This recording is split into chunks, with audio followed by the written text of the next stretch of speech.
kebiasaannya karena makannya pedas-pedas, emang bisa menimbulkan ambeien, Ustaz? Makan Enggak pedas-pedas juga. itu kata tetangga-tetangga, makannya sih pedas-pedas. Itu sebenarnya dia sendiri itu kalau makan pedas itu begini kalau saya ya.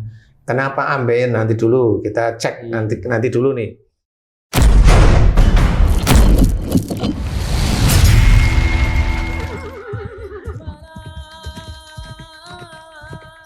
Bismillahirrahmanirrahim. Assalamualaikum warahmatullahi wabarakatuh. Waalaikumsalam warahmatullahi wabarakatuh. Amin ya rabbal alamin.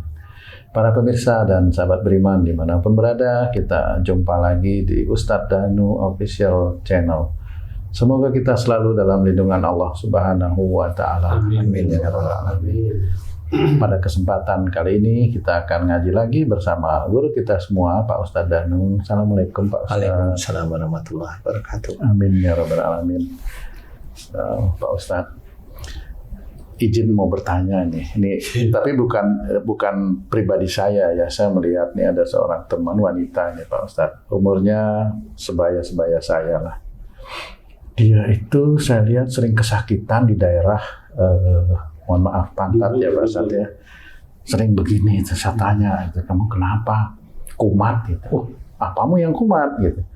Rupanya dia menderita Pak Ustadz, wasir. Ambeien ya. Ambeien gitu. Ini wanita nih Pak Ustadz. Sudah lama itu sakit, sejak muda katanya Pak Ustadz. Sudah dioperasi gitu Pak Ustadz. Sudah dioperasi dan muncul lagi. Aduh. Kamu ada berapa? Udah 3 kali operasi katanya itu. Oh iya, dia tanya, aduh kan sakit banget ya. Sampai keluar darah gitu kadang-kadang kalau lagi kumat itu Pak. Nah, saya jadi saya juga ngeri juga. Kan ngeri kalau di ini ya. Sampai dia mau makan itu takut Pak Ustaz. Takut kalau ke belakang nanti. Kalau BAB. Iya. Kumat gitu. Itu kira-kira penyebabnya apa ya Pak Ustadz? Mohon penjelasan ya Pak Ustadz. Ya. Bismillahirrahmanirrahim. Assalamualaikum warahmatullahi wabarakatuh. Waalaikumsalam warahmatullahi wabarakatuh. Amin ya rabbal alamin. Ambeien kemudian bengkak pada daerah kloaka atau daerah anus, Anus ya. sehingga ada sisa dari tonjolan kulit dan daging itu keluar istilahnya ya, entah itu nanti keluar biasa atau ada darah. Itu kan tergantung aja ya. Biasanya orang yang ambeien itu biasanya kecenderungannya agak pendiam. Oh iya. Orangnya pendiam. Oh iya. Jarang, kalau ada sesuatu itu jarang berbicara dia. Kalau ada masalah, termasuk ada masalah itu ya cenderung diam. Maksudnya diam dalam pergaulan atau di rumah tangga Pak? Ya sehari-hari itu kelihatan. Di rumah tangga ya apalagi kan sama aja. Pendiam, termasuk pendiam lah, jarang sekali dia bicara. Nah, kalau dia bicaranya itu sebenarnya bisa menyelesaikan masalah, nggak ada masalah. Tetapi biasanya ini diamnya dia itu dia hanya bisa menampung masalah. Jadi kalau ada masalah itu untuk cari solusinya agak sulit. Jadi saya katakan itu agak pendiam lah istilahnya. Jadi kalau diberi ini banyak diem. Jadi cenderung orang yang ambeien itu cenderungnya agak-agak pendiam. Nah, kenapa seperti itu sama? Jadi anus ya, atau kloaka atau itu identik dengan mulut kita. Jadi kalau mulut kita itu banyak diem, ya banyak sebenarnya harusnya itu sesuatu dia omongkan banyak ditahan ya sama. Di bawah sana itu ada banyak yang menahan istilahnya. Jadi yang menahan apa ya? Salah satunya adalah pembengkakan pembuluh darah dan sebagainya di situ. Insya Allah dari itu aja sih. Kalau sampai berdarah. Oh dia ada emosi, ada marah walaupun dia itu orangnya agak pendiam tapi dia ada marah. Bukan marah yang diucap, bukan. Itu diucap juga aja diem, tapi nanti kalau di titik tertentu marahnya keluar. Oh iya. Seperti itu. Jadi dia memang pendiam, tapi nanti kalau udah enggak ini keluar, der gitu. Kan beda dengan orang cerewet. Orang cerewet itu kan enggak nunggu dia diem, dia jadi ada baru aja sesuatu masuk, hajar aja kan gitu. Benar, Kan gitu. Jadi kalau yang namanya diem itu masuk itu dia diem aja. Kalau udah sumpek lah baru dia der seperti itu. Nah itu biasanya nanti ada darah, insya Allah seperti itu. Ya teman saya pendiam, tapi kadang-kadang suka ngomel juga. Ya, ngomel tentang keadaan rumah tangganya gitu. Ya, Tetangga saya tuh penyakit ambeien, kebiasaannya karena makannya pedas-pedas. Emang bisa menimbulkan ambeien, Ustaz? Makan enggak pedas-pedas juga.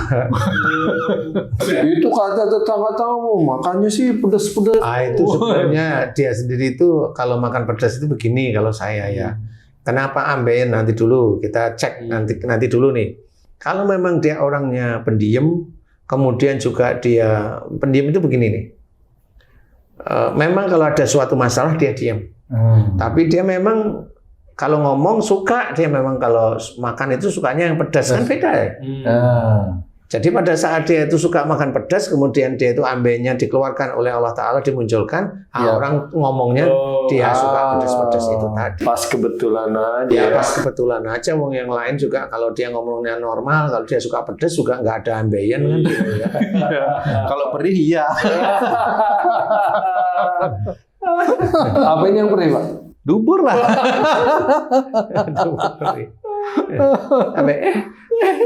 Jangan ya. Memang itu menyiksa, tetapi gimana caranya itu bisa berangsur-angsur diberi kesembuhan sama Allah Ta'ala, berubah sebenarnya. Jadi berubah kalau ada sesuatu bicara, kalau ada unek-unek ngomong dengan orang dekatnya, kalau nggak ada teman ngomong sama Allah Ta'ala, curhat sama Allah Ta'ala.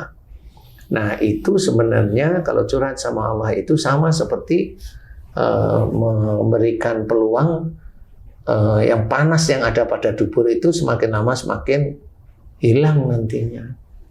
Itu aja sebenarnya. Kemudian mohon ampun ya Allah jika ambeien saya saya kalau emosi diam, kalau ada masalah banyak diam, tidak mencari solusi, hanya jengkel diam. Jika itu dosa, ampuni dosa-dosaku, astagfirullahaladzim. Itu aja, nanti kan lama. Enggak lama sih sebenarnya kalau dia mulai paham, oh ambeien saya itu gara-gara nyimpen marah sama si itu, umpamanya. Tahu gitu, fokus sekarang doa. Ya Allah jika ambeien saya itu karena saya menyimpan marah dengan si itu, dan itu dosa di hadapanmu, ampuni dosaku. Karena menyimpan marah kepada si fulan atau si fulanah, terserah. Astagfirullahaladzim, astagfirullahaladzim, astagfirullahaladzim. Ulangi. Nah, nanti kalau beberapa kali, saja mulai dingin. Sebenarnya begitu mudah kok kalau memang hanya cuma ambeien. Atau kebanyakan duduk, Ustaz? Ambeien? Ya enggak juga. Nanti salahin kursinya. Disalahin kursinya. Padahal dia duduk kursinya dilobangin. Yang dosa itu manusianya, bukan bendanya, gitu ya. Jadi begitulah cara kita secara Islami mencari solusi di hadapan Allah Ta'ala. Insya Allah kalau itu dilakukan benar, insya Allah diberi kesembuhan sama Allah Ta'ala. Ya, jadi kita harus belajar kalau ada masalah kita cari solusinya di jalan Allah. Jangan kita cari solusinya nafsu kita keluar apa marah kan? Nah, itu enggak, itu kan nafsu yang keluar itu tidak boleh. Jangan menuhankan nafsu, itu dilarang oleh Allah Ta'ala. Nah, menuhankan nafsu apa? Marah. Orang hobinya marah, dia menuhankan nafsu marahnya. Orang hobinya suudzon, dia menuhankan otaknya untuk suudzon. Seperti itu. Jadi jangan menuhankan nafsu. Nafsu itu seperti itu. Kalau dia hobinya nyuri, ya dia menuhankan nafsu nyurinya. Kalau dia hobinya itu nyari kesempatan ambil uang di proyek, ya dia menuhankan nafsu yang ambil uang di proyek. Itu Tuhannya dia itu. Sehingga untuk memperkaya dirinya, memberi makan anak istrinya, itu dari nafsunya dia. Nah, kita harus belajar memperbaiki diri kita setiap lini, walaupun itu kecil, kita harus senantiasa belajar. Dosa walaupun kecil, kita tetap mohon ampun setiap saatnya. Untuk meluangkan waktu kalau kita kosong, zikrullah. Ingat pada Allah Ta'ala dengan istighfar, dengan bertasbih, dengan muji Allah. Insya Allah itu baik. Sehingga kita tidak membuang dengan nafsu-nafsu buruk kita. Insya Allah seperti itu. Jadi belajar, kalau ingin tidak ambeien, ya belajar kalau ada masalah diceritakan. Entah teman-teman yang bisa mendengarkan atau kepada Allah. Kalau sudah ambeien, tadi doanya seperti itu. Ya, insya Allah bisa belajar, kemudian dilakukan terus-menerus. Mudah-mudahan Allah mengijabah doa kita ya, insya Allah. Amin, Mudah-mudahan amin, amin. manfaat. Allahu Amin. a'lam. Alhamdulillah ya Rabbil Alamin. Terima kasih banyak Pak Ustadz penjelasannya. Sahabat beriman dimanapun berada, demikian tayangan kami kali ini. Terima kasih atas perhatiannya. Wassalamualaikum warahmatullahi wabarakatuh. Waalaikumsalam warahmatullahi wabarakatuh. Alhamdulillah. Alhamdulillah.